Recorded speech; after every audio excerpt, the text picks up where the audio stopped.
Assalamualaikum warahmatullahi wabarakatuh. Anak-anak siswa-siswi kelas 6-15 Magetan. Alhamdulillah kita bertemu kembali di dalam mata pelajaran Sejarah Kebudayaan Islam. Pada kesempatan kali ini kita akan bersama-sama belajar tentang sejarah Sunan Ampel. Kalau pertemuan sebelumnya kita sempat belajar tentang sejarah Sunan Gresik atau Sunan Maulana Malik Ibrahim. Sekarang di pertemuan kali ini kita akan belajar tentang sejarah dan peranan Sunan Ampel. Silakan nanti anak-anak simak penjelasan dari Pak Imam. Apabila nanti ada yang kurang paham bisa ditanyakan melalui grup WA ya. Sebelum kita mulai pembelajaran pada kesempatan kali ini, marilah kita membaca suratul Fatihah terlebih dahulu. Ala hadihin ya wa ala kulliyatin sholihah al-Fatihah.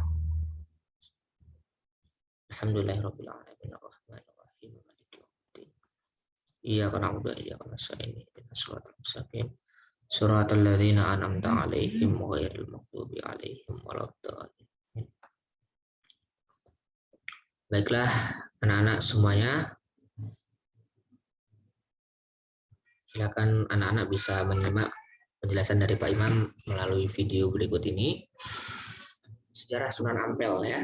Jadi kita akan belajar tentang bagaimana itu biografi beliau, kemudian peranan beliau dalam menyebarkan Islam di Pulau Jawa, khususnya di daerah Jawa Timur ya. Tujuan pembelajaran pada kesempatan kali ini, tujuan pembelajarannya apa? Yaitu siswa mampu menganalisis biografi Sunan Ampel dan perannya dalam mengembangkan Islam di Indonesia. Jadi ini kita belajar tentang Sunan Ampel itu agar anak-anak mampu mengetahui biografinya beliau, kemudian peranannya seperti apa dalam menyebarkan agama Islam di Indonesia.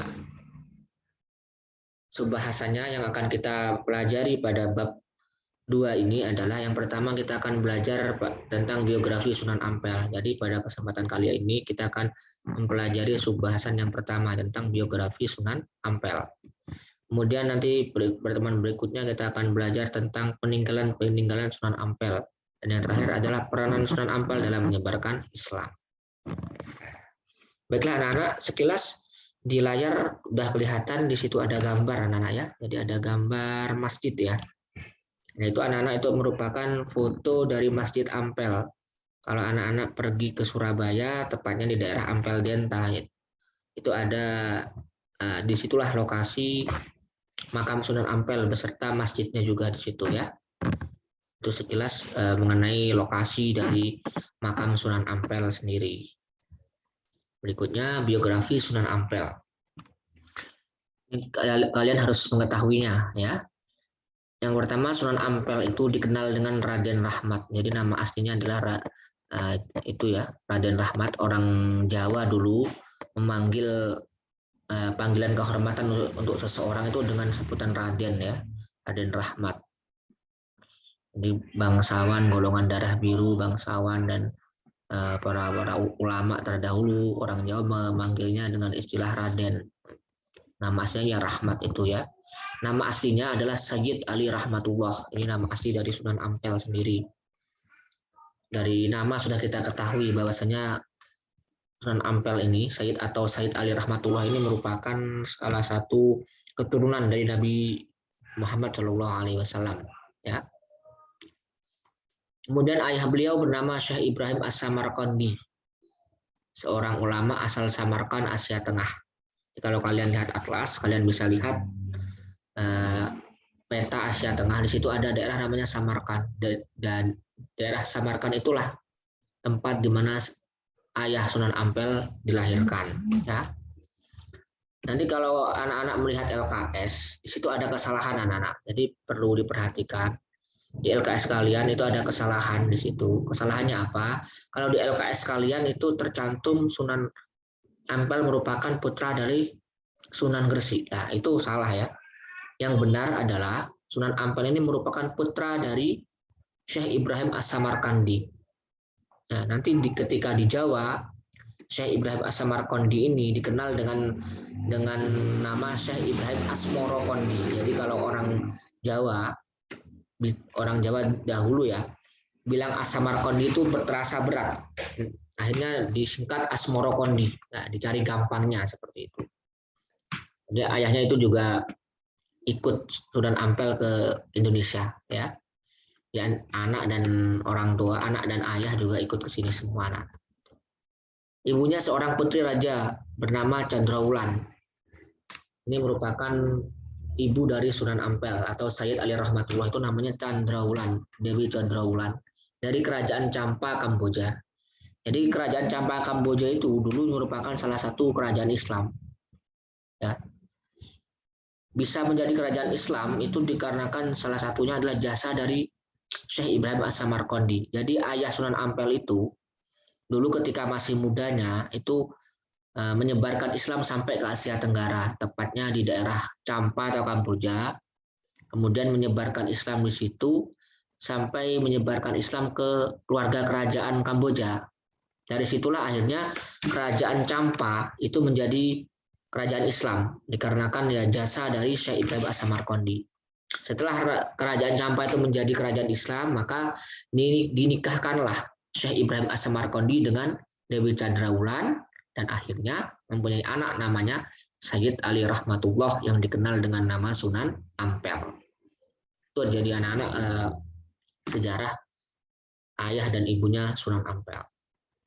Sedangkan silsilah keturunannya bersambung sampai Rasulullah melalui jalur Husain bin Ali bin Abi Thalib dan Fatimah Az-Zahrah binti Rasulullah. Nih ya, jadi ini sudah jelas bahwa saja Sunan Ampel ini merupakan keturunan dari Nabi Muhammad SAW. Kemudian beliau lahir di Campa sekitar tahun 1401 Masehi dan wafat perkiraan pada tahun 1481 Masehi. Jadi beliau itu lahirnya di Campa tapi meninggalnya di Indonesia. Nah, karena kan nanti pada perjalanannya Sunan Ampel itu nanti pergi ke Pulau Jawa untuk menyebarkan agama Islam. Dan di sini anak-anak bisa anak-anak pahami mengenai nama asli Sunan Ampel, ayahnya siapa namanya, ibunya siapa namanya, lahirnya kapan, wafatnya kapan ya. Jadi kalau nanti melihat LKS kalian, di situ dijelaskan kalau di LKS kalian itu Sunan Ampel putra Sunan Gresik. Itu salah ya. Yang benar Sunan Ampel ini merupakan putra dari Syekh Ibrahim As-Samarqandi atau dikenal orang Jawa dengan nama Syekh Ibrahim Asmorokondi. Makamnya di daerah Tuban itu ya, anak-anak. Tepat di tepi pantai itu makam dari ayah Sunan Ampel. Berikutnya, lanjutannya, Raden Rahmat atau Sayyid Ali Rahmatullah datang ke Pulau Jawa ini bersama ayah dan saudara tuanya. Di Sunan Ampel ini mempunyai atau Raden Rahmat ini mempunyai saudara kandung namanya Ali Murtado. Nah, jadi ada yang nama Ali Murtado dan Ali Rahmatullah. Nah, Ali Rahmatullah ini yang dikenal dengan Sunan Ampel atau Raden Rahmat lah. Orang Jawa mengenalnya Raden Rahmat. Jadi beliau tuh berangkat bersama ayah dan saudara tuanya dan Raden Burereh. Raden Burereh ini siapa? Ini merupakan salah satu keterangan menjelaskan Raden Burereh ini anak-anak merupakan sepupu dari Sunan Ampel. Ya, sepupu dari Sunan Ampel, saudara sepupu yang sebelumnya tinggal di Campa. Mereka datang bersama sejumlah kerabat. Kedatangannya ke Pulau Jawa diperkirakan tahun 1440 atas undangan Prabu Sri Kertawijaya. Ini merupakan raja dari Majapahit, raja kerajaan Majapahit.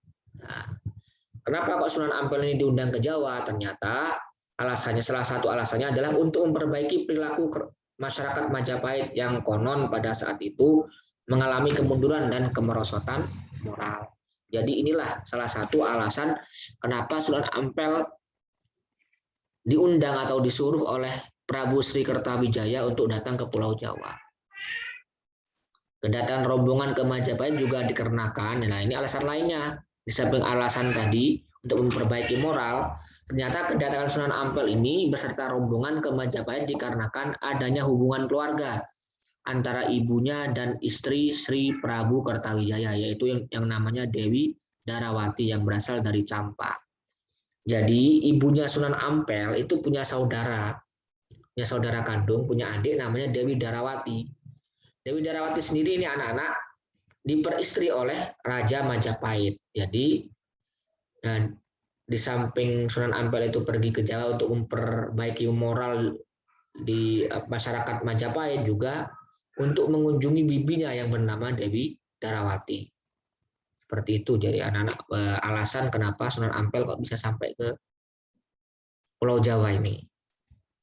Lanjutannya, kisah perjalanan Sunan Ampel ke Jawa. Nah, jadi perjalanan Ali Rahmatullah atau Sunan Ampel pergi ke tanah Jawa ini, mereka sebenarnya tidak langsung ke Pulau Jawa, anak-anak. Jadi sempat singgah ke beberapa tempat. Itu pernah, jadi sebelum nyampai ke Pulau Jawa, Sunan Ampel ini atau Raden Rahmat ini singgah di Palembang dan berhasil mengislamkan Adipati Palembang yang bernama Arya Damar. Setelah dari Palembang, melanjutkan perjalanan dengan kapal dan singgah di pelabuhan Jepara. Hingga akhirnya Sunan Ampel, Raden Rahmat atau Sunan Ampel ini sampai ke daerah namanya Tuban. Nah, Tuban ini salah satu kota yang berada di Provinsi Jawa Timur sebelah utara.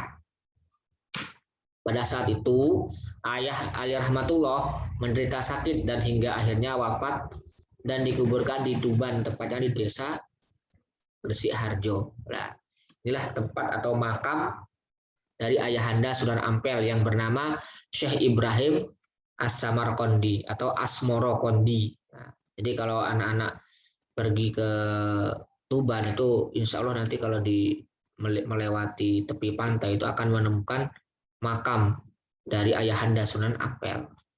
Kemudian sepeninggal ayah tercintanya, Said Murtado atau kakaknya Sunan Ampel sendiri melanjutkan perjalanan untuk berdakwah keliling Nusa Tenggara, Madura, dan sampai ke Bima.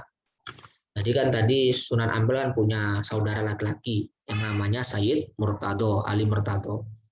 Ketika orang tuanya atau ayahnya meninggal, kakaknya Sunan Ampel ini atau Said Murtado ini melanjutkan perjalanan keliling Nusantara, keliling Nusa Tenggara ya, keliling Nusa Tenggara, Madura, dan sampai ke Bima di NTB. Disinilah beliau juga mendapat gelar Pandita Bima yang pada akhirnya berdakwah di Gresik dan sering disebut dengan Raden Santri. Raden Santri ini merupakan julukan dari kakak atau dari saudaranya Sunan Ampel yang bernama Sayyid Ali Murtado. Pada akhirnya Raden Santri meninggal dunia dan dimakamkan di Gresik. Ya, ini merupakan kakaknya Sunan Ampel atau Raden Rahmat. Nah, sedangkan Ali Rahmatullah sendiri atau Sunan Ampel yang kita kenal sekarang itu pergi meneruskan perjalanan ke Majapahit menghadap Prabu Brawijaya. Nah, ini Prabu Brawijaya ini merupakan Raja Majapahit tadi yang mengundang Sunan Ampel ke Pulau Jawa itu ya. Dengan niat awal untuk menengok uaknya yaitu Ratu Dwarawati. Kedatangan Sayyid Ali Rahmatullah ke Majapahit diperkirakan terjadi pada abad ke-15. Jadi seperti ini anak-anak, kisah perjalanan Sunan Ampel bisa sampai ke Pulau Jawa. Jadi sempat singgah ke Palembang, kemudian singgah ke Jepara, kemudian terakhir ke Tuban. Nyampe Tuban, sampai di Tuban ayahandanya meninggal dunia, akhirnya Sunan Ampel pergi ke Majapahit, sedangkan saudara kandungnya yang bernama Said Ali Murtado pergi ke daerah Nusa Tenggara Barat untuk menyebarkan Islam sampai ke situ.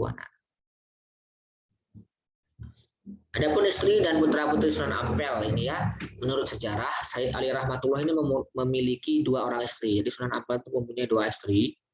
Yang pertama adalah Dewi Condrowati atau nama lainnya Nyai Ageng Manila. Ini merupakan putri dari Adipati Tuban yang bernama Arya Teja. Nah, jadi Sunan Ampel itu atau Said Ali Rahmatullah ini menikah dengan Dewi Condrowati. Yang mana Dewi Condrowati ini merupakan anak dari Adipati Tuban pada saat itu namanya Arya Teja. Dari pernikahannya dengan Dewi Condrowati, nanti Sunan Ampel mempunyai beberapa anak. Yang pertama Maulana Maktum Ibrahim yang dikenal dengan Sunan Bonang. Itu merupakan putra dari Sunan Ampel. Kemudian Syarifuddin atau Raden Qasim yang bergelar dengan gelar Sunan Derajat. Kemudian Siti Syariah atau nama lainnya Nyai Ageng Maloka atau Nyai Ageng Manyuran. Kemudian ada putrinya lagi namanya Siti Mutmainah dan Siti Hafsah. Ini merupakan anak Sunan Ampel dari istrinya yang bernama Dewi Condrowati atau Nyai Ageng Manyuran. Adapun istri yang kedua dari Sunan Ampel merupakan Dewi Karimah. Ini merupakan putri dari Ki Bangkuning ya. Ini merupakan istri yang kedua dari Sunan Ampel atau Said Ali Rahmatullah. Dari pernikahannya Said Ali Rahmatullah dengan Dewi Karimah ini melahirkan anak sebagai berikut. Yang pertama Dewi Murtasiah yang nanti akan diperistri oleh Sunan Giri. Berikutnya Dewi Murtasimah yang diperistri oleh Raden Fatah. Kemudian Raden Husamuddin atau Sunan Lamongan, Raden Zainal Abidin Sunan Demak, Pangeran Tumapel dan Raden Fakih yang dikenal dengan Sunan Ampel II. Ini merupakan putra-putri Sunan Ampel dari istri yang bernama Dewi Karimah. Begitulah anak-anak biografi singkat dari Sunan Ampel. Untuk pertemuan berikutnya nanti kita akan membahas peninggalan Sunan Ampel maupun peranannya Sunan Ampel dalam menyebarkan agama Islam. Mungkin itu penjelasan Pak Imam pada kesempatan kali ini. Mudah-mudahan ada manfaatnya. Tolong anak-anak nanti dipahami materi pada kesempatan kali ini tentang biografi Sunan Ampel ya. Cukup sekian, kita akhiri dengan bacaan hamdalah bersama. Alhamdulillahirabbil alamin. Assalamualaikum warahmatullahi wabarakatuh.